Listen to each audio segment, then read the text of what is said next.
Alrighty guys, welcome back to another LEGO set review from BrickByBrick, and today we have this Woo Crew Target Training Polybag, and this polybag was relatively hard to find in the United States at least, or in parts of the United States at least. It does contain two kind of strange figures, and it's a very weird little thing. They've done a couple other like Woo Crew related sets, but those were all from like season 6 and 7 they did one. They were all on a 6x6 base with some red columns and stuff. I don't have either of the other two Woo Crew polybags, so I can't combine them with this. Like, I can't put them all next to each other to show you. But the thing that got me really interested about this one is the figures have the Ninjago movie faces, but not the correct hair pieces. And I don't know, I just thought that was weird, and I was like, this is a polybag that I would like to get at some point, just because of how strange it is. Obviously, instruction manual is just folded up, it's typical, and it contains 46 pieces in the US. Again, this was relatively hard to find because, as far as I'm aware, it may have showed up at Legoland Discovery Centers, but otherwise it was a limited release Meijer exclusive. And, there are no Meijers in my area. So I kept waiting for this to show up at Walmart or Target or something. And it just never did. So I was not able to get this. But just a little while ago, Butt Chop, a good friend of mine through YouTube, he was nice enough to just send this out to me. And yeah, now I can review it and now I have it. And yeah, so big thank you to Butt Chop again. This was a polybag that had been on my wanted list, and I'd been, occasionally browsing eBay for it. But, getting one from Butt Chop was really cool, and it was really great of him to send this out. So let's take a look at the build. So here we go. We have the Woo Crew Target Training build, and it's a pretty simple thing with the two figures removed. It's just this little 6x6 base with, some jumper plates on the center. Those can be used to, pose your figures in all sorts of ways. It's tough to get two figures in this tight a space with the jumpers. You can kind of do that, yeah, like that. That'll work, but it's a very, very tight space. It's easier to, honestly, just pull them all the way back like that onto the edges.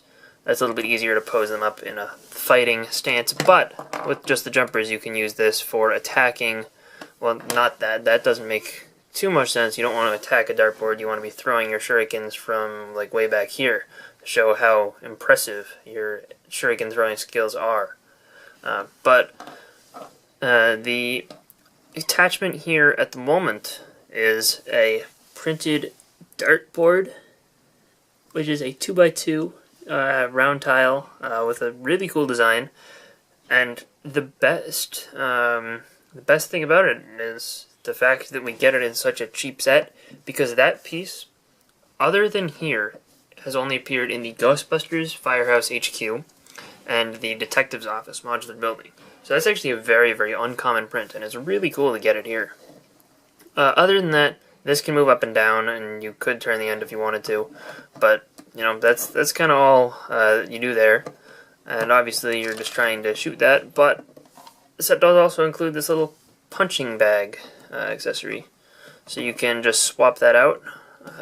This is just attached with one of these, and that attaches to the bar. This is just one of those clip pieces, and then it makes a little bit more sense to be standing here on the jumpers and attacking the punching bag.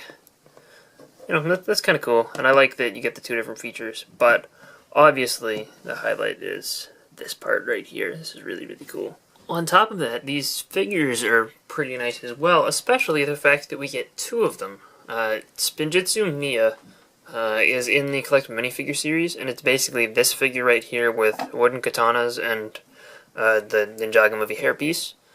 And,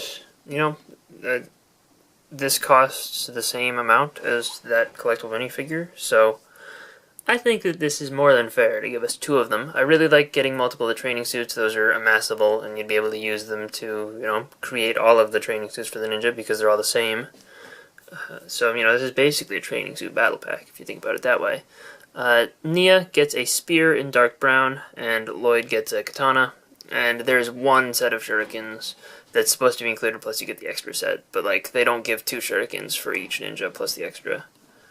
The back printing on these are nice. I like that Woo Crew logo, and their alternate facial expressions are pretty cool. Nia's face is the common Ninjago movie face, but Lloyd's is actually the less common one. This is the one that appears in his casual outfit. It appears in a total of 3 sets. I believe those are the Ninjago City Chase and Ninjago City itself, and also this poly bag. So, again, relatively uncommon part, and, the torso and legs appear in a handful of promotional items. But the weird thing is their hair pieces. Again, it's cool to get Nia's regular hair, but this one just doesn't make any sense because Lloyd never had that hair at any point. That's like Lloyd has cold hair and dyes it. I don't know. Yeah, I don't know. It's a little bit weird to me having that. I would prefer to see Lloyd's old hair. That would have been really cool. But, for what this is, it's not bad, and it's really nice to get 2 figures.